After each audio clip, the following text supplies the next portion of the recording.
प्यारे देशवासियों, आज 10 मई का शुभ दिन है।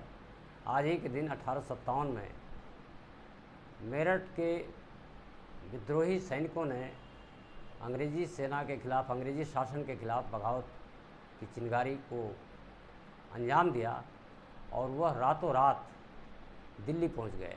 उस समय दिल्ली में बहादुर शाह जफ़र, जो मुग़ल सल्तनत के सबसे आखिरी शासक थे, वो बुज़ुर्ग हो चुके थे। कोई भी लड़ाई लड़ने के लिए स्थिति नहीं थे, लेकिन सिपाहियों के आग्रह को उन्होंने स्वीकार किया और स्वतंत्रता संग्राम के आंदोलन का नेतृत्व करने की स्वीकृति दी।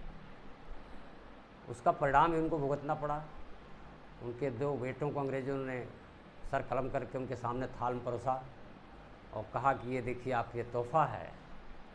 तो उन्होंने कहा कि बहादुरों की संतानें इसी तरह सुरखुरू होकर के बाप के सामने आती हैं।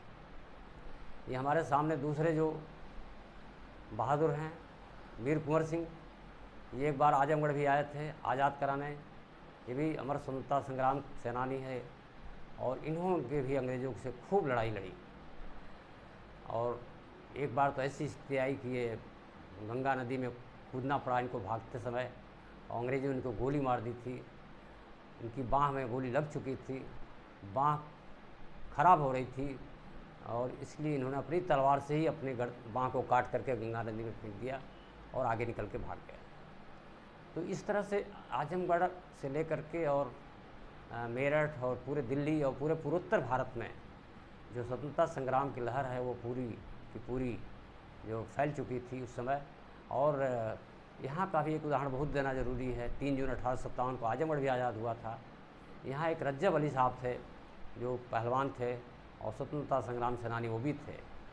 उनके बगल के गांव के कुछ ठाकुर जमींदारों को अंग्रेज़ यहाँ पकड़ लाए थे, कोतवाली में बंद किए थे।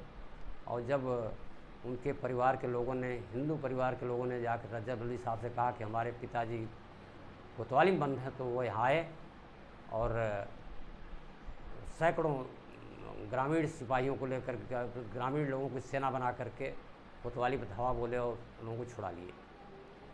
अंग्रेज़ों ने उनका पीछा किया, घर पर थे। बाद में तमसा नदी के किनारे वो गए, कूद गए नदी में और डूबते उतराते रहे। अंग्रेज़ों ने गोली मारी और वो मर गए। तो ऐसे पूरे देश में लाखों स्वतंत्रता संग्राम सेनानी हैं जिन्होंने त्याग, बलिदान और संघर्ष किया है। आज के दिवस पर हम उन सबको याद करते हैं, उनको श्रद्धांजलि अर्पित करते हैं। उस स्वतंत्रता संग्राम के इतिहास को आगे बढ़ाने का काम शहीद आजम भगत सिंह और उनकी क्रांतिकारी पार्टी ने किया। उसके बाद बहुत सारे लोगों ने अभी भी मतलब उस दिवस को याद करते हैं उसी तरह से, और एक भावना लोगों के अंदर रहती है कि क्या इतिहास की अच्छाइयाँ हैं जिनको इसमें हमारा देश भूल रहा है। तो जो सबसे बड़ी हमारे 1857 के इतिहास की अच्छाई रही वो ये रही कि उस देश समय हिंदू मुसलमान सब एक साथ मिल करके अंग्रेज़ों के खिलाफ विद्रोह किए थे, कंपनी के खिलाफ विद्रोह किए थे जो पूरे देश का शोषण कर रही थी।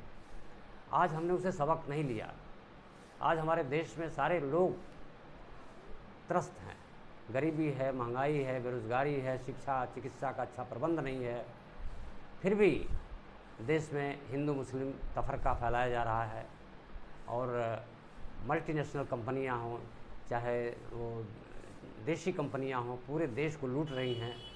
और हम जो है उसका विरोध उस स्तर पर नहीं कर पा रहे हैं। हम 1857 के से सबक नहीं ले पा रहे हैं कि उस समय कैसे लोगों ने ब्रिटिश कंपनी, जो ईस्ट इंडिया कंपनी थी, उसके खिलाफ लड़ाई लड़ी थी। आज आवश्यकता इस बात की है कि 1857 के जो गौरवशाली इतिहास को है, जिसको भगत सिंह वगैरह ने आगे बढ़ाया, उस इतिहास को हम क्यों नहीं दोहरा रहे हैं, उस इतिहास को हम क्यों नहीं अमल में ला रहे हैं। अगर हम अमल में लाते हैं उस इतिहास को, तब हमारे देश का भविष्य पुनः एक बार स्वर्णिम हो सकता है, जैसे उस ज़माने में सोने की चिड़िया था अंग्रेज़ों के आने के समय। तो इसलिए देशवासियों से हमारी अपील है कि जो 1857 के स्वतंत्रता संग्राम की जो खूबसूरती है, जो उसकी अच्छाई है, जो विशेषता है, उसको अपने अंदर आत्मसात करने की कोशिश करें और जो कमियां उसकी रही हैं उनको ध्यान में रखते हुए देश को, समाज को आगे बढ़ाने की कोशिश करें। तब हम जो है अपने देश के साथ न्याय कर सकते हैं।